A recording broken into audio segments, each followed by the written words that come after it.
Hey, Michael Matt here. You tired of those annoying ads cluttering up our YouTube videos? We are too. Start watching our show at the totally ads-free remnant-tv.com.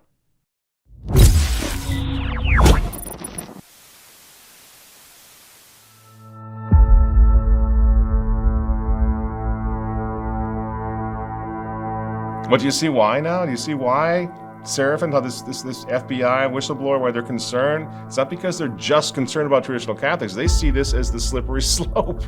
This attack on the Latin Mass, because the Catholic Church is being systematically dismantled for a reason. I know people don't like the word denomination. The fact is, it's the largest Christian denomination in the world.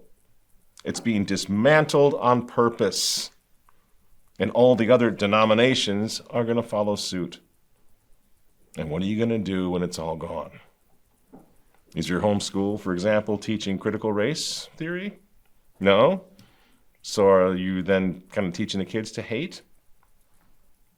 You think you can hide behind a religious exemption when they come knocking on your door and say that you're teaching your children to hate and it's time to take them to child services? Pope Francis, he said Pfizer needed the right to jab your children no matter what, and he was not going to allow any exemptions even for that. And now he's canceling your Latin Mass community, the one system of support that Catholic families had left in this miserable world, something they could count on, pretty solid, where the children could have friends, they could have teachers, and they could have a normal life. But the thing is, Francis is no theologian. He's no liturgist. Why does he care about the Latin Mass? I believe it's because he's doing, and he and his globalist friends are doing to Catholic priests and Catholic bishops exactly what Team Biden did to the good cops and to the good nurses and to the good teachers. Force them out. Independent thinkers in the church, in society, must be excommunicated so they don't get in the way. That's the plan. That's the game plan. That's what they're doing.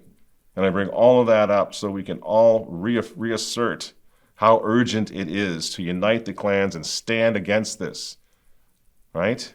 Because there is hope. These wretched, old, disgusting villains, they're all starting to fart dust, friends. They're all getting really old. They're getting ready to die. The melting of the Greenland ice sheet affects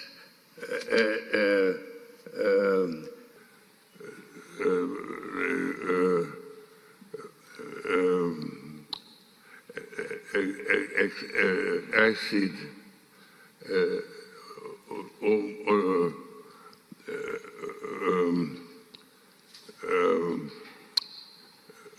would increase the level of the oceans by 7 meters.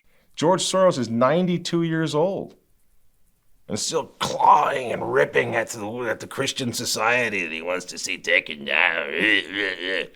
Like some kind of creature from a horror movie.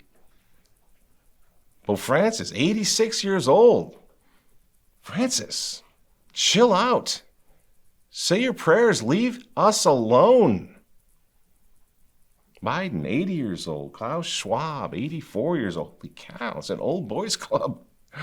These guys are running out of time. And that's why, in my opinion, they're so desperate in the state to cancel the 75 million patriots who are guilty of insurrection, right? Trying to terrorize them, freak them out.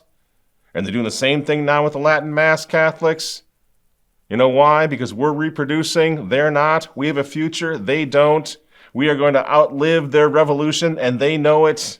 And besides, God made the world that they're trying to destroy. We know how this ends. We stand with God. Going to keep praying our beads, doing what we're doing, going to the Latin Mass, talking to our priests, planning strategy. And when they come after your Mass, when they come after your priest and tell them to stop, remember this. We went underground before, and we're going to do it again. Pictures you're seeing up on your screen right now. That's what it looks like. We can do this again. Hopefully it doesn't come to that, but we're going to do this again. I myself, as I've said down here before, I learned to serve the Latin Mass in my father's basement. In fact, that's me right there a few years later. We're down there in the basement keeping the faith because 50 years ago, the rad trads refused to comply. And you know what?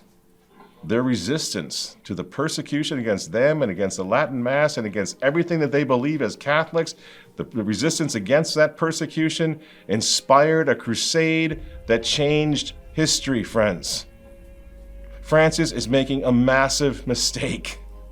He's angry, he's old, he's frustrated, he's out of time, and so he's making a big mistake.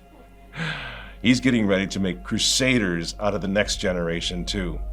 He's getting ready to guarantee that this Christian Catholic counter-revolution will survive, will make it, will triumph, will be victorious. He's making the fatal mistake of making us into martyrs, giving us no chance, no choice, but to fight and defend our faith. And if that means suffering for it, we will do it.